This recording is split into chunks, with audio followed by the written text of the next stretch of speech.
Aujourd'hui, on va attaquer la partie 2 sur les habitudes. Hier, on a parlé de l'importance d'avoir de bonnes raisons personnelles et encore mieux d'avoir de bonnes raisons personnelles qui impactent positivement notre sphère, notre environnement, qui impactent positivement les autres pour vraiment changer ses habitudes. Là, aujourd'hui, dans le jour 2, on va parler de l'importance de trouver le déclencheur de cette habitude. Car oui, toute habitude survient suite à un déclencheur. Il y a quelque chose qui te fait cliquer, il y a quelque chose qui démarre un comportement, qui démarre une habitude. Et ce que je te propose, c'est qu'on se focus là-dessus aujourd'hui. C'est important car il faut bien comprendre qu'il y a 45% de notre quotidien qui serait régi par des habitudes, à minima.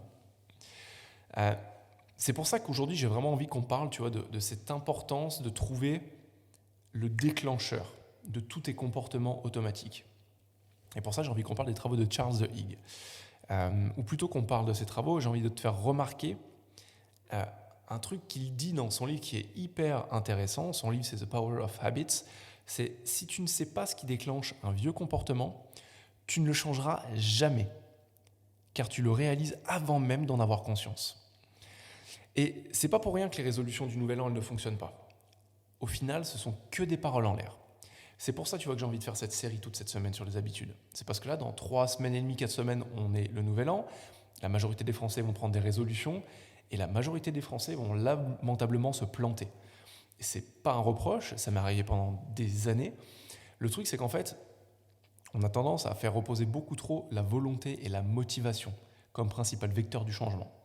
Alors que si on ne comprend pas, ou plutôt qu'on n'isole pas, le déclencheur de chaque comportement et habitude, on ne peut pas changer. Parce que pour changer quelque chose, il faut savoir où le comportement ou l'habitude commence. Donc tu vois, le fait de penser que la volonté et la motivation vont suffire pour changer quelque chose dans une boîte, dans une entreprise ou que ce soit à titre personnel, rien n'est plus faux. Un être humain, il agit d'une certaine manière car il a compris inconsciemment, ou plutôt il a appris inconsciemment à son cerveau que ce comportement était récompensé et apportait d'une certaine manière de la sécurité. Il apportait quelque chose de bénéfique. Mais c'est bien quelque chose qui déclenche ce comportement.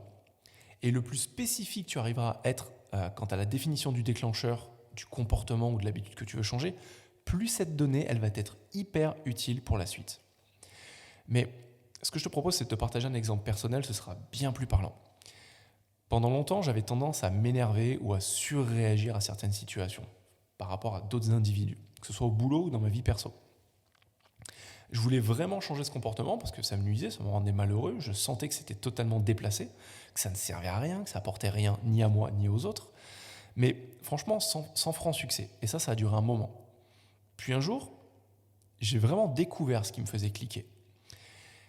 À chaque fois que quelqu'un semblait, et j'insiste bien sur ce mot, semblait remettre en cause mon intelligence, parce que moi, Quentin, garçon hyper intelligent, ouga, vraiment des trucs, un ego démesuré à l'époque, quelle que soit la forme ou la manière dont il s'y prenait, moi je prenais ça pour un affront.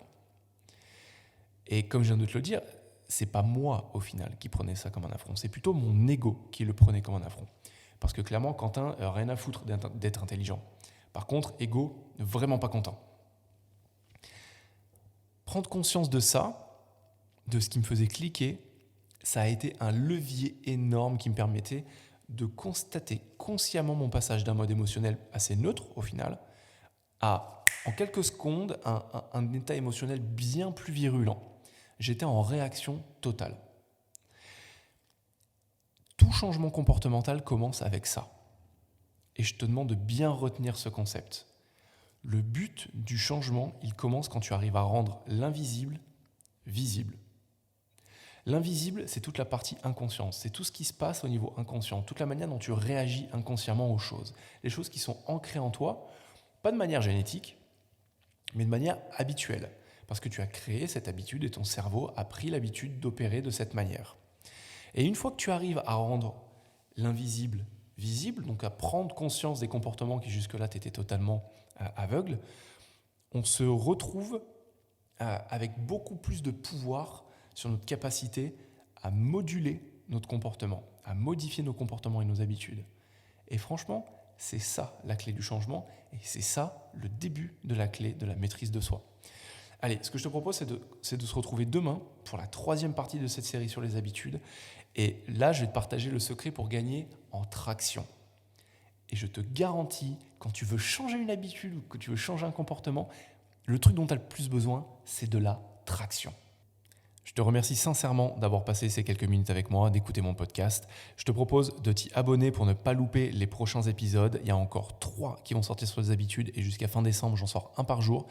Et si tu veux avoir plus d'informations sur comment est-ce que moi, je peux t'accompagner pour faire de 2023 une super année pour ton entreprise et toi aussi à titre personnel, tu as le lien de mon site internet avec toutes les informations directement en description. En attendant, je te dis à demain. Ciao. Si tu as retiré une idée de cet épisode, je t'encourage vivement à passer à l'action et à la tester dans le monde réel.